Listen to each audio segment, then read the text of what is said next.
है, ये time late होने वाला है। याद करें हमने डिस्कस किया था मेरे बच्चे कि हम पढ़े जा रहे हैं चैप्टर नंबर 7 मॉर्गेज और चार्जेस के बारे में। मोस्टली रट्टे वाला आता है सवाल मेरे बच्चे, लेकिन थोड़ा बहुत इसमें गुंजाइश है सिनेरियो बेस्ड क्वेश्चन की भी। तो जहाँ पे होगी मेरे बच्चे वो भी देख लेंगे, लेकिन बड़े अच्छे तरीके से कर लीजिएगा इसको, क्योंकि आज में अल्लाह माफ करे हमारा मुल्क जो हालात है वो दिवालिया होने वाला। तो जो चीज़ दिवालिया होने वाली हो तो वहाँ पे मॉर्गेज और चार्जेस का बड़ा अहम रोल होता है। तो इसलिए मेरे बच्चे इसको अच्छे तरीके से पढ़ लीजिएगा, क्योंकि हर बंदे के दिमाग में यही चल रहा है कि क्या कुछ यहाँ पे बाहर के मुल्कों का उधार ले लेके किस किस चीज़ पे मॉर्गेज और चार्ज क्रिएट कर हम बचे हुए हैं कि नहीं, ये मेन देखना है। कहीं हमें गुलामी में तो नहीं दे रहे। तो बाकी तो मेरे बच्चे जो बचना है वो अल्लाह ही जानता है, लेकिन इसको देखिएगा मेरे बच्चों। बोरोइंग पावर्स को हम पढ़ने जा रहे हैं कंपनी की। मेरे बच्चे अगर मैं थोड़ी सी आपकी तवज्जो दिलाऊं मेमोरेंडम की तरफ, क्योंकि क्लॉजेस हमने पढ़ी हैं 1-2 दिन पहले। जब हमने क्लॉजेस पढ़ी थी, नेम क्लॉज सारी क्लॉजेस थी। मेरे बच्चे मुझे एक चीज बताओ, क्या उसमें बोरोइंग क्लॉज थी वहां पे कहीं पे? बोरोइंग क्लॉज हमने पढ़ी नहीं। तो मेरे बच्चे कंपनी जब कहीं से उधार लेने जाती है तो लोग कहते हैं सर अपना मेमोरेंडम दिखाओ। मेमोरेंडम में बोरोइंग क्लॉज नहीं होती तो लोग कहते हैं सर हम आपको उधार नहीं दे सकते। इसलिए मेरे बच्चे लोग कंपनी को इनकार कर दिया करते थे कि आपके मेमोरेंडम में बोरोइंग क्लॉज नहीं तो शायद आप उधार नहीं ले सकते, इसलिए हम आपको उधार नहीं देंगे। तो कंपनी एक्ट के अंदर वैसे ही वाजे करके लिख दिया कि भाई कंपनी को बोरोइंग क्लॉज लिखने की जरूरत नहीं होती। कंपनी की डीम पावर है, हम समझेंगे कि कंपनी जब बन गई, इंसान बन गई, अब उधार ले सकती है। उसको किसी जगह पे लिखकर ये पावर लेने की जरूरत ना, मेमोरेंडम या आर्टिकल में लिखने की जरूरत नहीं है। ये उसकी डीम पावर है, हम समझेंगे उसे मेमोरेंडम में लिखा हुआ है कि वो उधार ले सकती है। सेम डिट्टो बात करेंगे जाके हम डिविडेंड की भी, चैप्टर नंबर 9 के अंदर। कहेगा कंपनी डिविडेंड दे सकती है कि नहीं है, वो पावर कहां पे लिखेगी? उसको कहीं लिखने की जरूरत ही को नहीं है। अगर मेमोरेंडम में चाहे नहीं लिखा हुआ कंपनी उधार दे सकती है कि नहीं, फिर भी उसकी डीम पावर है कि कंपनी उधार दे सकती है। लेकिन ये दोनों काम कंपनी कर सकती है, लेकिन दोनों कामों में कुछ रिस्ट्रिक्शंस भी है जो हम पढ़ेंगे अभी। अगर बोरोइंग क्लॉज की बात करें, कंपनी उधार ले सकती है जब बन गई, लेकिन साथ ही रिस्ट्रिक्शन आ जाएगी, क्या कंपनी ने अभी सीसीबी लिया कि नहीं?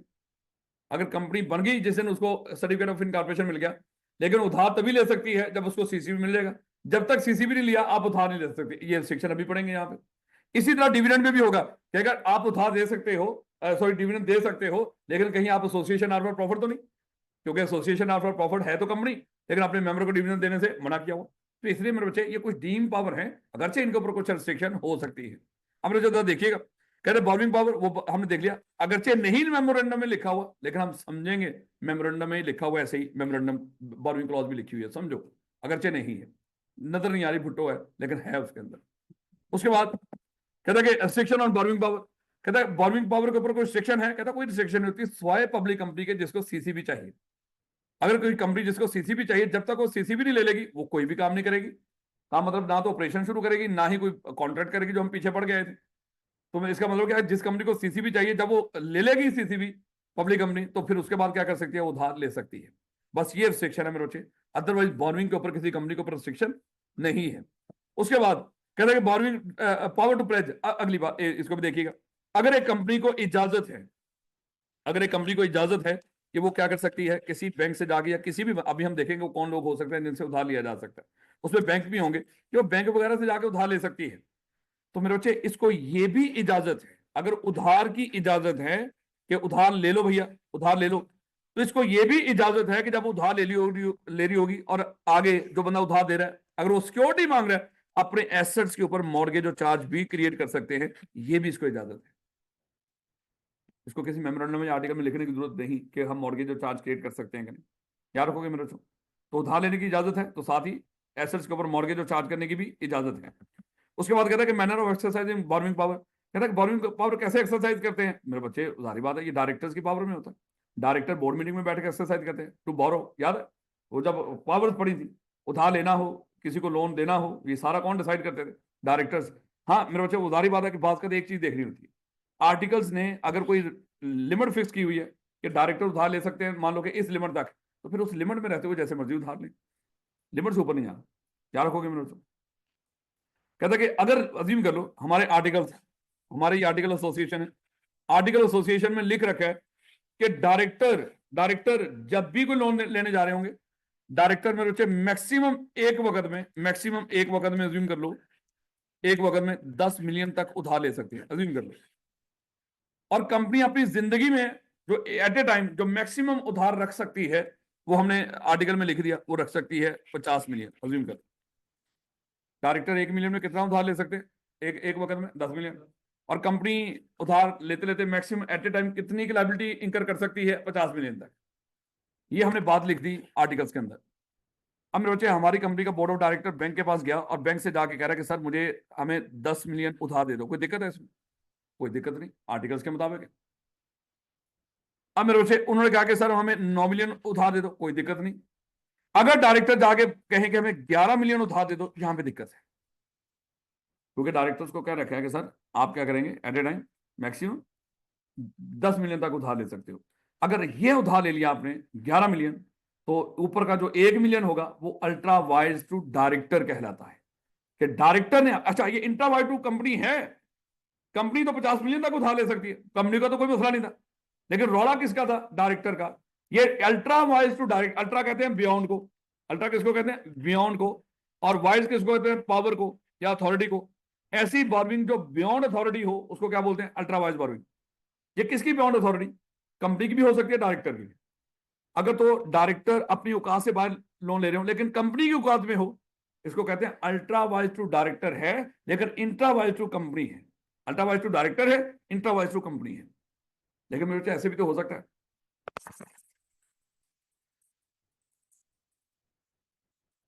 अभी फिलहाल जो एग्जांपल ये उसमें क्या थी, ultra vires to director, intra vires to company, जब वो 11 मिलियन ले रहे थे उसकी बात कर रहा हूं। अब देखना जरा, कंपनी ने, मेरे बच्चे, जो लोन ले रखा है वो ले रखा है 49 मिलियन पहले ही। डायरेक्टर गए बैंक के पास और बैंक को जाके कहते हैं सर 8 मिलियन उधार दे दो। ये इंट्रा वाइज टू डायरेक्टर है, डायरेक्टर 8 मिलियन तक उधार ले सकते थे तो कोई मना नहीं था।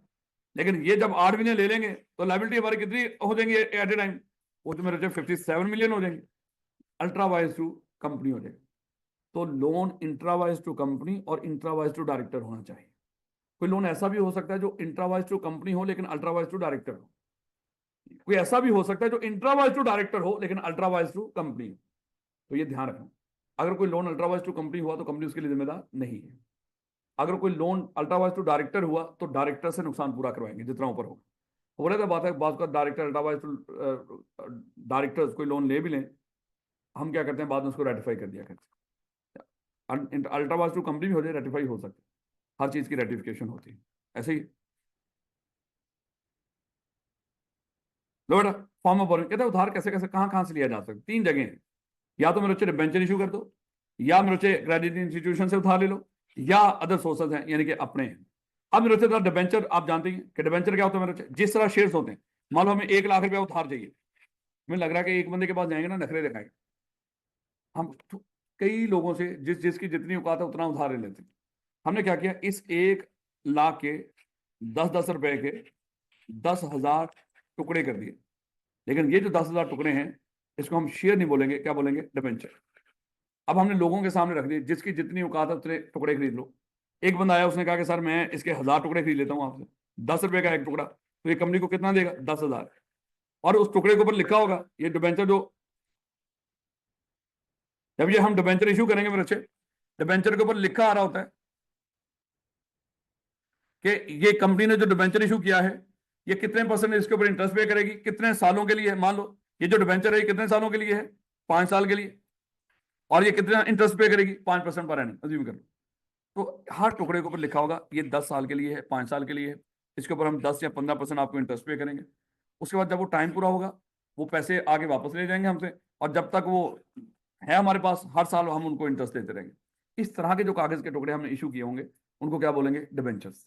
तो कंपनी डिबेंचर इशू करके, और ये जो डिबेंचर्स हैं ये सिक्योर्ड भी हो सकते हैं और अनसिक्योर्ड भी हो सकते हैं। सिक्योर्ड का मतलब क्या है? हमने डिबेंचर इशू किए इस तरह के बड़े सारे कागज, आप लोग आए हमारे पास डिबेंचर खरीदे, आपने कहा कि सर क्या गारंटी कल पैसे दोगे? हमने कहा क्या गारंटी चाहते हो? उन्होंने कहा कि सर कल पैसे ना दिए तो फिर वो फलानी जो बिल्डिंग है उसके कागज दे दो, हम बेच के पूरे कर लेंगे। या कम से कम कागज नहीं लिख कर वादा कर लो, अभी देखेंगे उसको चार्ज क्रिएट कर दो। तो हम हो सकता है किसी बिल्डिंग के ऊपर, किसी एसेट के ऊपर मॉर्गेज या चार्ज क्रिएट करवा दे। अगर ऐसे डिबेंचर इशू करेंगे जिसमें हम अपने किसी एसेट पे मॉर्गेज और चार्ज क्रिएट करवाएंगे तो ऐसे डिबेंचर को क्या बोलेंगे? ये सिक्योर्ड डिबेंचर है। अनसिक्योर्ड भी हो सकते हैं, उन्होंने कहेंगे सर हम अपनी जबान पे ही भरोसा है, ये कागज दे रही है ना आपने, काफी है। ये सेम ही होते हैं, ये डिबेंचर बॉन्ड्स एक ही बात होती है। डिबेंचर की डेफिनेशन पढ़ेंगे उसमें बॉन्ड्स भी आ जाते हैं, एक ही बात होती है, सिक्योर्ड अनसिक्योर्ड दोनों हो सकते हैं। ये डिबेंचर इतना ब्रॉड लफ्ज है, इतना ब्रॉड लफ्ज आपकी सोच है। कोई भी बंदा उधार ले, बदले में किसी चीज पर आपको लिख कर देना कि आपसे मैंने उधार लिया है, वो डिबेंचर ही होता है। लेकिन उधार, शेयर नहीं, शेयर उधार तो नहीं होता, शेयर इशू करके जो पैसा इकट्ठा करते हैं। क्रेडिट इंस्टीट्यूशन से भी उधार ले सकते हैं, लेकिन क्रेडिट इंस्टीट्यूशन का जो उधार है ये मोस्टली क्या होता है, सिक्योर्ड। ये ध्यान रखना है, ये जो डिबेंचर्स हैं मे और मे नॉट बी सिक्योर्ड, इनके सिक्योर्ड भी हो सकते हैं, हो सकता ना हो। लेकिन जो बैंक है उनका कारोबार है, वो लाजमी तौर पे आपको क्या करते हैं, यूजुअली सिक्योर्ड ही मेरे बच्चे आपको लोन देते हैं। और उसके बाद आ जाते हैं अपने जो कंपनी के बड़े हैं, मेजर शेयर होल्डर। बुरे वक्त में हम उनसे भी पैसे मांग सकते हैं, और जब मेजर शेयर होल्डर से पैसे मांग रहे होंगे, जाहिर बात है कंपनी भी उन्हीं की है, ये यूजुअली क्या होते हैं, ये अनसिक्योर्ड ही होते हैं। कह रहे it may be secured against the asset, लेकिन ये यूजुअली क्या होता है, अनसिक्योर्ड।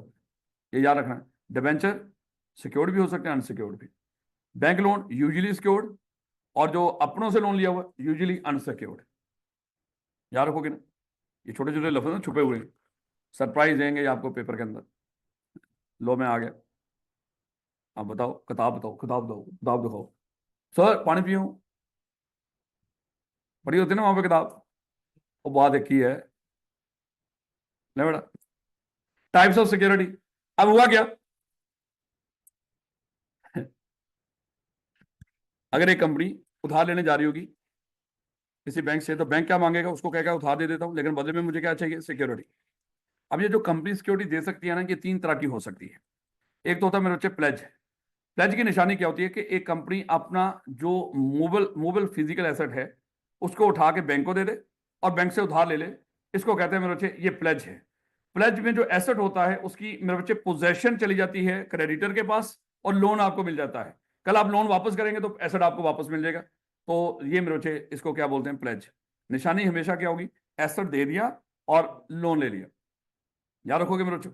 इसके बाद एक तरीकाकार होता है मॉर्गेज का, जैसे होता है गोल्ड शोल्ड रखवा के हम लेते हैं, ये सारा प्लेज होता है। उसके बाद एक आता है मॉर्गेज का। मॉर्गेज में क्या होता है, एक मिस्टर ए गया बैंक के पास, बैंक को जाके कहा कि सर उधार दे दो, है बैंक ने कहा कि सर उधार देता, तो लेकिन सिक्योरिटी उसने कहा कि यार घर है मेरे पास, है तो उस घर क्या करे, तो वो कह रहा है कि कोई मसला नहीं सर, उसके जो कागज हैं टाइटल डॉक्यूमेंट्स वो हमारे नाम पे रखवा दें, कल अगर लोन वापस नहीं करेगा हम घर बेच के पैसे पूरे कर लेंगे, तो सर ऐसे कर लेंगे। अब ये टाइटल डॉक्यूमेंट्स, घर आपके पास ही रहेगा, एसेट एसेट की पोजेशन डेटर के पास रहेगी, लेकिन उसके जो टाइटल डॉक्यूमेंट्स, मलकियती डॉक्यूमेंट, वो बैंक के नाम पे चले जाएंगे। कल अगर आपने लोन वापस नहीं किया तो बैंक उस घर को बेच के पैसे पूरे कर लेगा, जो बच गए वो आपको वापस कर देगा, क्योंकि हम जरा बड़े लोग हैं, हमें लगता है सर 5 करोड़ का घर, सर 50 लाख रुपए का लोन, तो सर वो सारे रख लेगा, नहीं, बाकी 4.5 करोड़ क्या कर देगा, वापस दे देगा। बड़ा एक तीसरी टाइप भी है, ये है चार्ज। इसमें क्या होता है, एक बंदा गया बैंक के पास, बैंक को जाके कहा कि सर लोन दे दो, बैंक ने कहा कि सर सिक्योरिटी, उसने कहा कि सर ये मेरे पास अज्यूम कर लो मेरे पास ही हैं 6 मशीनें, कल अगर मैंने आपको पैसे वापस ना किए, इन 6 मशीनों में से कोई एक मशीन आपकी होगी, कोई बिल्डिंग्स भी हो सकती हैं, कुछ भी हो सकता है, ये आपकी होंगी। ना तो इसके टाइटल देना है, टाइटल डॉक्यूमेंट्स देने हैं, ना ही उसकी पोजेशन लेनी है। पोजेशन भी आपके पास, डेटर के पास, और उसके बाद उसके टाइटल डॉक्यूमेंट्स भी आपके पास, उधार भी आपके पास।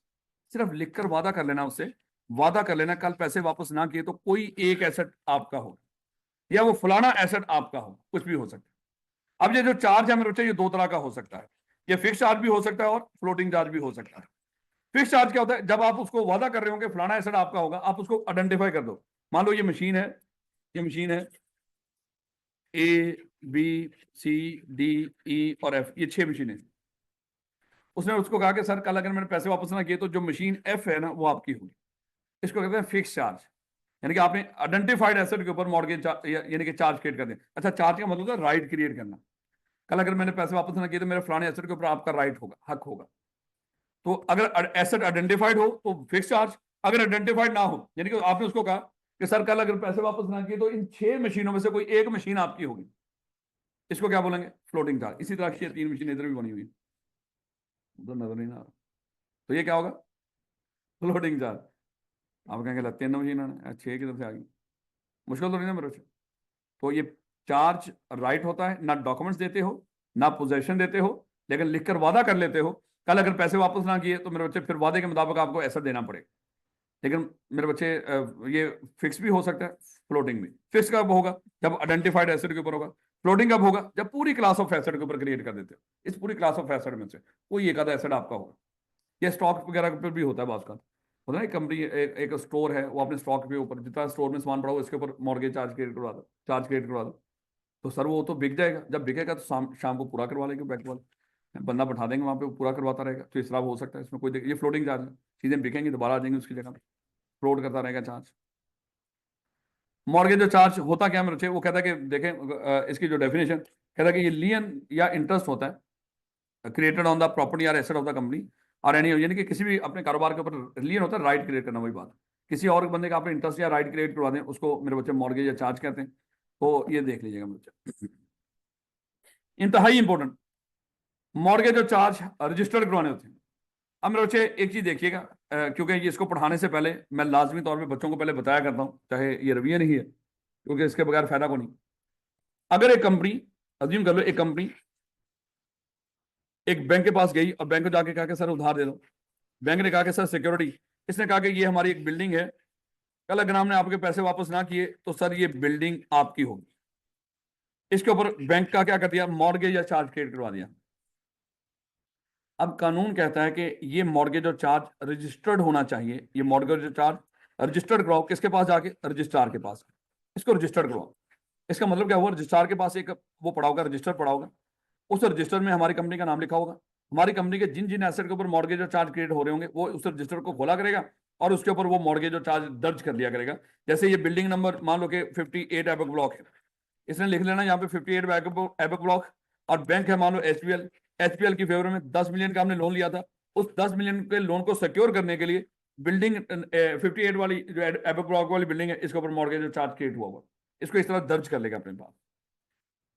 ये रजिस्टर हो गया। अज्यूम कर लो सर इसका होगा क्या, इसका फायदा क्या होगा।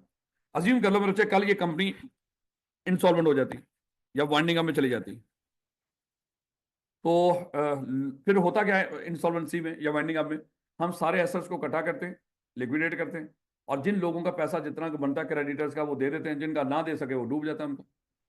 अब होता क्या है कि जब ये कंपनी इंसॉल्वेंट होगी तो हम एसेट्स को, ऑफिशियल असाइनी आएगा कोर्ट का, ऑफिशियल असाइनी आके एसेट्स को इकट्ठा करेगा और उनको बेच बचा के लोगों की लायबिलिटी पे करेगा। अब यहाँ पे मेरे बच्चे जब वो कंपनी इंसॉल्वेंट होगी तो बैंक यहाँ पे पहुंचेगा किसके पास, अज्यूम कर लो वो ऑफिशियल असाइनी के पास। कंपनी इंसॉल्वेंट होगी, ऑफिशियल असाइनी अपॉइंट हो गया, अब बैंक किसके पास आएगा, ऑफिशियल असाइनी के पास। ऑफिशियल असाइनी को आके कहेगा सर ये जो बिल्डिंग है सर ये आप हमें दे दें, इस पे राइट हमारा है। ऑफिशियल असाइनी बोलेगा कि सर कैसे कह सकते हो, मुझे चेक करने दें, आप कल आइएगा। तो ऑफिशियल असाइनी समझदार पढ़ा लिखा बंदा है, ऑफिशियल असाइनी रजिस्ट्रार के पास जाएगा, रजिस्ट्रार के पास जाके देखेगा, उसको कहेगा सर चेक कीजिएगा ये जो 58 एबक ब्लॉक वाली बिल्डिंग है, क्या इसके ऊपर किसी एचपीएल बैंक का इसके ऊपर मॉर्गेज और चार्ज क्रिएट हुआ हुआ है। उसने चेक करके उसको कहा कि जी जी सर बिल्कुल मेरे पास रजिस्टर्ड हुआ हुआ है। अगर ये रजिस्टर्ड हुआ हुआ है, अब वो जो रजिस्ट्रार जो ऑफिशियल असाइनी उनको बुलाएगा, कहता है ठीक है सर ये बिल्डिंग आपकी है। वो कम से कम मेरे बच्चे उस चीज से बच गए कि पता नहीं उनको पैसे मिलने हैं कि नहीं, और मिलेंगे तो पता नहीं कितने मिलेंगे। अब ये बिल्डिंग उनकी है, अब वो अपने पैसे इससे पूरे कर लेंगे। यार रखोगे, अगर बढ़ गए तो जारी बात ऑफिशियल असाइनी को वापस कर देंगे। यार रखोगे मेरे बच्चों। लेकिन अगर यहाँ पे मॉर्गेज और चार्ज रजिस्टर्ड ना हुआ होता, नजर ना आता ऑफिशियल असाइनी को, तो फिर उसने आके कहना था कि सर बैंक वालों को कहना सर ये बिल्डिंग आपकी नहीं है, इस बिल्डिंग को हम बेचेंगे, मैं खुद बेचूंगा, और जो पैसे अगर कुछ बचे बाकियों को जिस तरह दूंगा प्रोपोर्शनेटली कुछ आपको भी दूंगा, बिल्डिंग आपको नहीं दूंगा। तो फिर अच्छे हो सकता है वो पैसे उनके पूरे रिकवरी ना हो यहाँ पे, तो रिस्क में चला जाएगा हमारा ये सारा पैसा। क्या रखोगे। इसलिए मॉर्गेज और चार्ज रजिस्टर्ड होने चाहिए। मॉर्गेज और चार्ज रजिस्टर्ड होना किसकी इंटरेस्ट में है, बैंक की, क्रेडिटर की, क्रेडिटर की इंटरेस्ट में है। इसमें इंटरेस्टेड पर्सन कौन होता है मॉर्गेज और चार्ज में, इसके रजिस्ट्रेशन में, मेरे बच्चे क्रेडिटर। यहां तक की बात समझ आ गई। अब जनरल बात, मॉर्गेज और चार्ज रजिस्टर्ड करवाना जिम्मेदारी किसकी है वो पढ़ेंगे अभी हम, वो कंपनी खुद करवाती है फायदा बैंक का। और फायदा क्या होता है, अच्छा एक और चीज, अगर मॉर्गेज और चार्ज रजिस्टर्ड ना हुआ हो, ये 10 मिलियन का लोन मेरे, लोन की सेल पे कोई असर नहीं पड़ता, लोन का कोई फर्क नहीं पड़ता, बस वो लोन क्या रहता है, अनसिक्योर्ड। यानी कि कल अगर वो कंपनी दिवालिया होगी, तब तक तो चल रही है लोन दे देगी वापस, लेकिन दिवालिया होगी लोन देने से पहले, ऐसा नहीं मिलेगा, वो लोन अनसिक्योर्ड रहेगा। अगर कोई मॉर्गेज और चार्ज रजिस्टर्ड नहीं होता, लोन अपनी जगह पे कायम रहता, उसकी सेल पे कोई असर वैसे कोई नहीं पड़ता। वो अभी मैं बताऊंगा उसको बाद में, लेकिन थोड़ा सा ओवरव्यू दे दिया आपको। लो बेटा, अब अगली बात देखेंगे वो कौन से मॉर्गेज जो चार्जेस हैं जो जब जब कंपनी के एसेट पे क्रिएट हो रहे होंगे उनको रजिस्टर्ड करवाना है मेरे बच्चों। ये लिस्ट है मेरे बच्चे, इसको याद रखना है आपने, बड़ी इंपॉर्टेंट है। कहता है ये मॉर्गेज और चार्ज जब जब रजिस्टर्ड हो रहे होंगे, इनको क्रिएट हो रहे होंगे, इनको रजिस्टर कराना रजिस्ट्रार के पास आगे। कहता है कौन कौन से मॉर्गेज और चार्ज जो कंपनी की किसी भी इमूल प्रॉपर्टी के ऊपर, चाहे वो दुनिया के किसी भी कोने में हो, अगर मॉर्गेज चार्ज क्रिएट हो उसको रजिस्टर कराओ।